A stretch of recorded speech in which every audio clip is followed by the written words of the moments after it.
दोस्तों नमस्कार, स्वागत है आप सभी का हमारे चैनल हिंदी पौराणिक कथाएं में। दोस्तों 12 नवंबर 2023 दिन रविवार को दिवाली है। तो आज के वीडियो में आप लोगों को बताऊंगा कि दिवाली के दिन ऐसी कौन सी चीज है जिसे अपने घर से बाहर नहीं निकलना चाहिए, जिससे मां लक्ष्मी चली जाती है। वीडियो को ध्यान से देखना, क्योंकि हिंदी पौराणिक कथाएं चैनल का मकसद है जनहित एवं जन कल्याण करना, इसलिए आप सभी दर्शकों को इस प्रकार के अच्छे जानकारी बताई जाती है। आइए जानते हैं इस वीडियो में सर्वप्रथम हमें क्या करना चाहिए जिससे हमारे संपूर्ण घर के वातावरण शुद्ध रहे, माता लक्ष्मी के पूर्ण रूप से हमें आशीर्वाद प्राप्त हो और हमारे घर में धन वैभव एवं सुख शांति का वास हो, क्योंकि यह होना जरूरी है। क्योंकि हमारे घर में धन दौलत सुख शांति का वास होता है तो हम पूर्ण रूप से प्रसन्न रहते हैं, हमें प्रसन्नता का आभास होता है। और अगर हमारे घर में दरिद्रता रहे तो हमें दुख का आभास होता है। तो जितना ज्यादा हो सके दिवाली के समय में माता लक्ष्मी को प्रसन्न करने का उपाय जरूर करना चाहिए। इन्हें प्रसन्न करना चाहिए। कुछ ऐसे गलती कर बैठते हैं, कुछ ऐसी चीजों को अपने घर से बाहर फेंक देते हैं जिससे माँ लक्ष्मी नाराज हो जाते हैं और हमारे घर का परित्याग कर देती है। तो दिवाली के समय अगर आप भी जो है साफ सफाई कर रहे हैं तो ऐसे कौन सी चीज को ऐसे ही घर से बाहर नहीं फेंकना चाहिए, हम इस वीडियो में जानते हैं। इससे पहले जानते हैं कि मां लक्ष्मी जी के पैरों के चिन्हों को घर के मुख्य द्वार दरवाजे पर दिवाली से 5 दिन पहले ही जरूरी अंकित करना शुरू कर देना चाहिए। ध्यान रहे, पैर के निशाने घर के अंदर की तरफ होना चाहिए। इससे यह सुनिश्चित होता है कि दिवाली की रात मां लक्ष्मी बिल्कुल सीधे आपके घर में चली आती है और आपको आशीर्वाद देती है। माता लक्ष्मी स्वयं कहते हैं, जिस घर में मेरे चरण पादुका बनाए जाते हैं वहां पर मेरा आगमन होता है। आप जो है चरण पादुका बहुत से कला आते हैं उनके बना सकते हैं। इसे बनाने के लिए आप जो है बेसन का भी उपयोग कर सकते हैं। चलिए जानते हैं। दीपावली के दिन मां लक्ष्मी अपने भक्तों के घर में वास करती है, इसलिए घर के मुख्य द्वार के दरवाजे पर इस दिन हो सके तो माता लक्ष्मी के स्वागत के लिए विधि विधान से तोरण बनाना चाहिए। आम और केले के पत्ते से आपको तोरण बनाना चाहिए। आम और केले के पत्ते घर के मुख्य द्वार पर माता लक्ष्मी के आगमन के लिए जरूर टांग करके रखना चाहिए। हमारे धर्म शास्त्र कहते हैं, आप माने या ना माने, बिल्कुल ही माता लक्ष्मी दीपावली के दिन हमारे घर में आती है। आप उनकी पूजा करें या न करें, बिल्कुल ही आपके घर में आएंगे। लेकिन अगर आप उनकी पूजा पाठ नहीं करते हैं तो आपके घर से वापस हो जाती है। लेकिन कुछ ऐसे कारण होते हैं जिसकी वजह से मां लक्ष्मी भी हमारे घर में नहीं आती। कुछ कारणों को बताना चाहूँगा। आप एक बात का विशेष ध्यान रखना, दीपावली दिन अपने घर के मुख्य दरवाजे पर या फिर अपने जो घर के मुख्य द्वार है वहां पर जूते चप्पल या फिर फटा हुआ जो कपड़े हैं, झाड़ू है, यह चीज मत रखना। यह 3 चीज जहां पर होती है वहां पर मां लक्ष्मी बिल्कुल ही नहीं आती, कदापि नहीं आती। तो इस बात का थोड़ा सा विशेष ध्यान रखना। आइए इस वीडियो में जानते हैं दीपावली के दिन क्या नहीं करना चाहिए। तो घर के बाहर कहीं भी गंदा नहीं छोड़ना चाहिए। कहते हैं कि मां लक्ष्मी घर में प्रवेश नहीं करती। दीपावली के दिन किसी को तोहफे में चमड़े के बनी चीज मत देना। कहते हैं कि ऐसा करने से मां लक्ष्मी नाराज होते हैं। और पूजा में सफेद रंग के पोस्ट का बहुत ही कम प्रयोग करना। अगर आप सफेद रंग के अपराजिता इस दिन माता लक्ष्मी को भेंट करते हैं तो बहुत प्रसन्न होती है। बाकी सफेद पुष्प काम चलाना। हो सके तो रंगीन गुलाब चढ़ा सकते हैं, माता लक्ष्मी की पूरी कृपा बनी रहती है।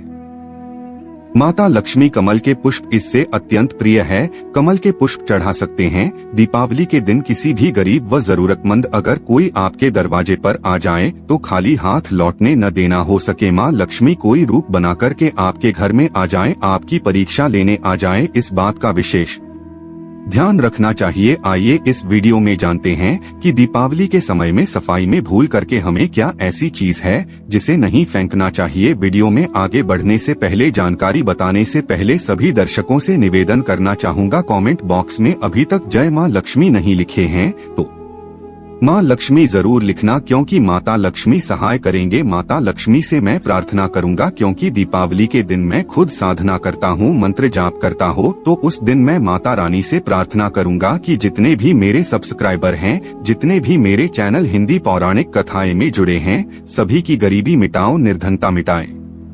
आइए इस वीडियो जानते हैं कि दीपावली में सफाई के समय में भूलकर ऐसी कौन सी 5 चीजें हैं जिसे घर से बाहर नहीं फेंकना चाहिए, अन्यथा मां लक्ष्मी हमारे घर का परित्याग कर देती है। क्योंकि यह बात जानना जरूरी है। बहुत सारे जो तांत्रिक वस्तु होती है, कुछ सामग्रियां होती है जिसमें माता लक्ष्मी का वास माना जाए आते हैं, इन्हें फेंकने से माता लक्ष्मी का अनादर होता है। माता लक्ष्मी की स्वभाव चंचलता है, कभी भी एक ही स्थान पर लंबे समय तक नहीं दिखते, तो इसलिए इसका जो है हमें आदर करना चाहिए, सत्कार करना चाहिए, जिससे पूरे साल भर, पूरे वर्ष भर हमारे घर में बने रहे हैं।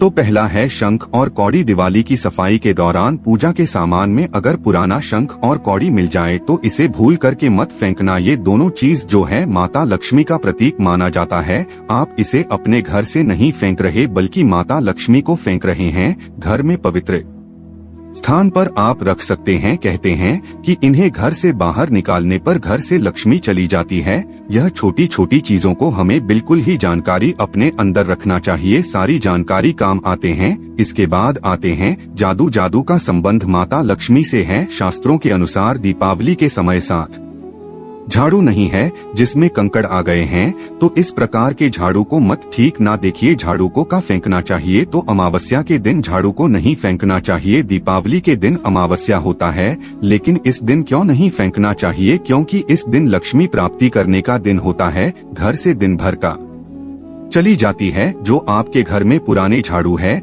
इसे छुपा कर रखे। आप दीपावली के बाद में इसे फेंक सकते हैं, लेकिन दीपावली के पहले झाड़ू को मत फेंकना। इसे माता लक्ष्मी का स्वरूप कहे गए हैं। उसके बाद है लाल कपड़े। तो देखिए, जिस लाल कपड़े को अपने कहीं पर भी रखा है या अलमारी में रखा है तो उसे मत फेंकना। इसे सौभाग्य का प्रतीक माना जाता है। इसमें माता लक्ष्मी की कृपा बनी रहती है। जो लाल कलर के वस्त्र, लाल कलर के जितने भी कपड़े होते हैं, यह लक्ष्मी के स्वरूप कहे गए हैं। एक बात का विशेष ध्यान रखें, कदापि भी लाल कलर के कपड़े अपने घर से बाहर अगर आप साफ सफाई कर रहे हैं दीपावली के समय में तो मत फेंकना। इसके बाद अगर साफ सफाई के समय किसी के पास या फिर पेटी में पुराने सिक्के मिल जाते हैं जो कि शायद आज के दौर में जरूरत के लिए इस्तेमाल नहीं होते, जो पुराने सिक्के हैं, इसे भी माता का स्वरूप कहा गया है। आपने देखा होगा जो पुराने सिक्के हैं, बहुत सारे जो साइट है वहाँ पर करोड़ों रुपए में बिकते हैं। तो जो पुराने सिक्के होते हैं यह भी लक्ष्मी स्वरूप कह गए हैं। जितने भी पैसे की नोट होती है इसे लक्ष्मी कहे जाते हैं। आप इसे अपने घर से बाहर फेंकते हैं तो आप इन्हें नहीं फेंक रहे हैं बल्कि माता लक्ष्मी को फेंक रहे हैं, बल्कि माता लक्ष्मी का अनादर कर रहे हैं। उसके बाद है मोर पंख। दीपावली की सफाई अगर मोर पंख मिल जाए तो उसे शुभ माना जाता है। मोर पंख श्री हरि के अवतार श्री कृष्ण को अत्यंत प्रिय थे। मोर पंख को गलती से भी कचरे में ना डाले। कहते हैं कि घर में मोर पंख का मिलना धन लाभ का संकेत देते हैं। हो सके तो इसे अपने घर के उत्तर दिशा में लटका करके रख देना। उत्तर दिशा को धन का देवता अर्थात जो धन की को सहायक है, जिसे हम कुबेर जी बोलते हैं, इनके दिशा मानी जाती है। तो एक बात का विशेष ध्यान रखना, बिल्कुल ही आप मोर के पंख को अगर आपको प्राप्त हो जाए साफ सफाई के दौरान तो इसे मत फेंकना। कोशिश करना मोर के पंख जो है दीपावली के दिन अपने घर में खरीद के लाना। ऐसा हमारे धर्म शास्त्रों में भी लिखे हैं, जो हमारे प्राचीन किताब में लिखे हैं कि अगर कोई भी व्यक्ति दीपावली दिन मोर के पंख लाते हैं, इसमें इत्र लगा करके घर की उत्तर दिशा में या फिर धन रखने वाले स्थान में रखते हैं तो ऐसे घर धन दौलत से लबालब भर जाते हैं। घर में धन दौलत का अभाव नहीं होता। आशा करता हूँ कि प्राचीन ज्ञान चैनल के माध्यम से आप सभी दर्शकों को आज छोटे से जानकारी साझा की जा रही है। यह जानकारी आपके जीवन में मंगलमय एवं कल्याणकारी साबित जरूर होंगे। यह जानकारी कैसा लगा हमें कमेंट सेक्शन में जरूर बताना। और सभी दर्शकों से प्रार्थना करना चाहूँगा, इस वीडियो को अपने तक सीमित मत रखना, आगे जरूर शेयर करना। के एक छोटे से जानकारी आप जो इसे शेयर करेंगे तो किसी की जिंदगी को बर्बाद होने से बचा सकता है। हो सकता है कि कोई जानकारी के अभाव में जानकारी न हो तो जो इस सिक्के को फेंक दें, गौरी को फेंक दें, शंख को फेंक दें, उनके घर से लक्ष्मी चली जा सकती है। तो ध्यान रहे, इस वीडियो को जनहित एवं कल्याण के लिए आगे जरूर शेयर करना। जब आप किसी की मदद करते हैं तो भगवान भी आपकी मदद करते हैं। तो इस वीडियो को आगे शेयर करना। आज की जानकारी यहीं पर समाप्त करते हैं। धन्यवाद। जय श्री राम।